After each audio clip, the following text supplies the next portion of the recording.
यदि आप राधा कृष्ण के परम उपासक हैं तो जब भी आप आंख बंद करें तो अपने हृदय में, अपने बंद आंखों के सामने आप अपने भगवान राधा कृष्ण की सुंदर छवि का दर्शन करें।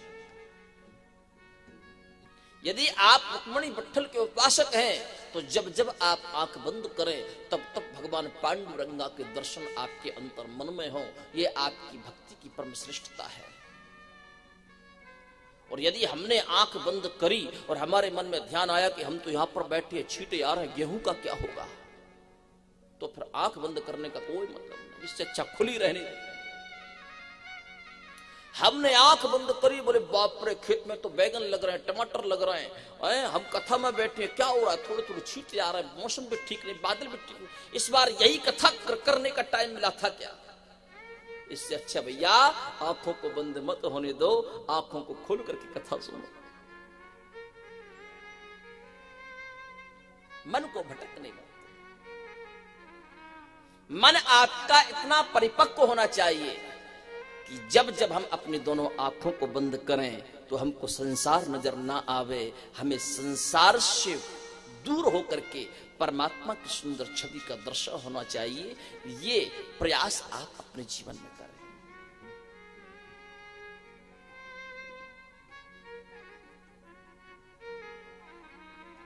एक कथा आती है, ये कथा कोई सतयुग की, कोई त्रेता युग की या फिर किसी द्वापर की नहीं है, इसी कलिकाल की है।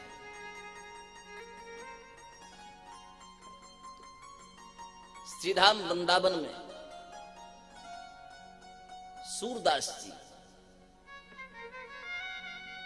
नित्य भगवान का दर्शन करने के लिए जाया करते थे। आंखों से दिखता नहीं था। ठाकुर जी तो वही हैं, अब जिस नाम से जो अपने इष्ट को जानता है, सूरदास जी के प्रसंग से वो अपने उस इष्ट का नाम जोड़ देता है। तो सूरदास जी राधा रमन जी का प्रतिदिन दर्शन करने के लिए जाया करते थे, बांके बिहारी का दर्शन करने के लिए जाया करते थे। और जैसे ही बांके बिहारी मंदिर में सूरदास जी दर्शन करने के लिए पहुंचते थे और श्रृंगार होने के पश्चात जब पट खुलते थे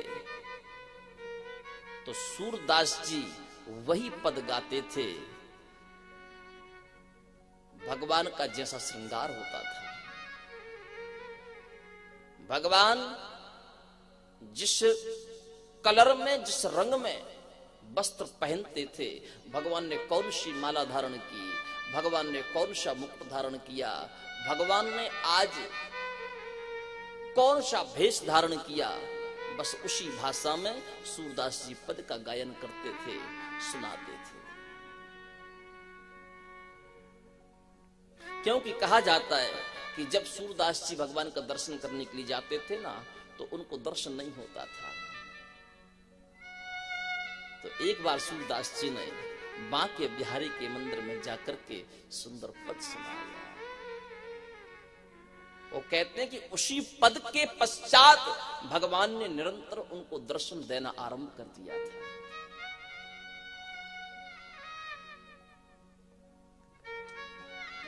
जैसे सूरदास जी बांके बिहारी के मंदिर में पहुंचे, पट खुले लेकिन कुछ दिखाई नहीं दिया। सूरदास जी ने मन में विचार किया कि मेरा जीवन धिक्कार है। सब लोग तो बांके बिहारी का दर्शन करते हैं, पर मेरी बाहर की आंखें तो है नहीं और अंदर की आंखों से मैं दर्शन नहीं कर पाता। आखिर ऐसा मुझ में क्या है जो मुझे प्रभु का दर्शन नहीं मिल पा रहा है। सूरदास जी अंदर ही अंदर बहुत दुखी हुए, फूट फूट करके रो पड़े और उनके मुख से सुंदर पद निकल गया,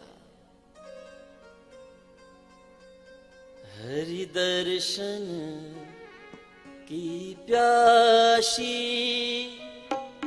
आँखियां, हरि दर्शन की प्यास। क्यों उदासी, अखियाँ हरि दर्शन की प्यासी,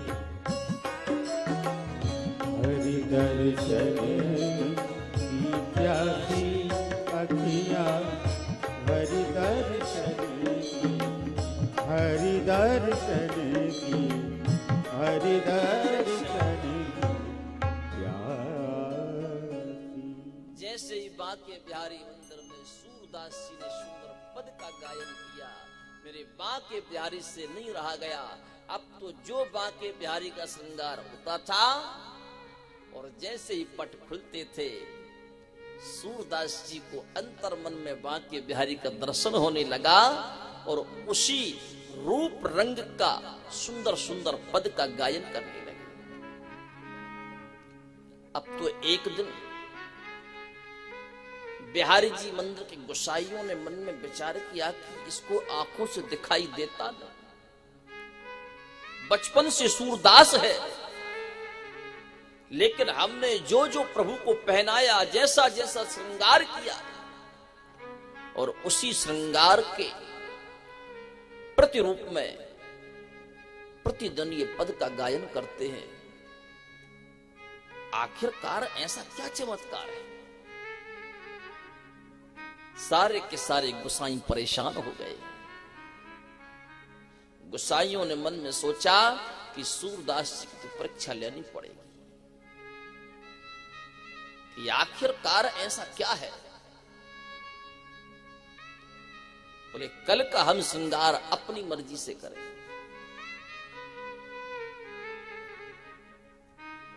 जैसे ही दूसरे दिन सूरदास जी बांके बिहारी मंदिर में पहुंचे, आस लगा करके बैठे थे कब पट खुलेंगे, कब प्रभु के दर्शन होंगे। इंतजार की घड़ी समाप्त हुई। जैसे बांके बिहारी मंदिर के पट खुले, गोसाई टकटकी लगा करके सूरदास जी की ओर देखने लगे कि देखते हैं अब ये क्या गाएंगे। लेकिन सूरदास जी दोनों हाथों से बड़ी जोर से ताली बजा करके हंसने लगे। और जैसे सूरदास जी को हंसते हुए देखा, क्योंकि उस दिन जो श्रृंगार किया था ना, मंदिर के गोसाई ने बांके बिहारी जी को कोई कपड़े ही नहीं पहनाए थे, बिना कपड़ों के भगवान को रखा। सूरदास जी से पूछा कि आज पद नहीं सुनाओगे? प्रतिदिन आप इनकी अनेकानेक प्रकार के श्रृंगार की स्थिति को देख करके सुंदर सुंदर पद की तुरंत रचना करके गायन करते थे, सुनाते थे, तो क्या आज नहीं सुनाओगे? सूरदास जी ने अपनी एक सुंदर काली कमली थी, उसको ओढ़ करके जैसे नई नई बहू शर्मा जाती है ना, वैसे सूरदास जी भी शर्मा गए और अपने आंखों से दिखाई तो देता नहीं था, लेकिन फिर भी संसार के सामने दोनों हाथों को अपने मुख पर, आंखों पर ऐसे रखे। गोसाई कहने लगे भैया कुछ पद सुनाओ, हंस क्यों रहे हो?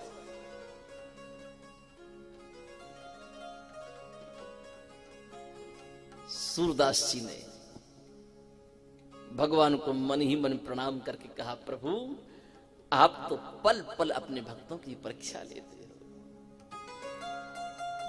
आज हरि आए नंगम नंगा। सूरदास जी ने ये सुंदर पद का गायन किया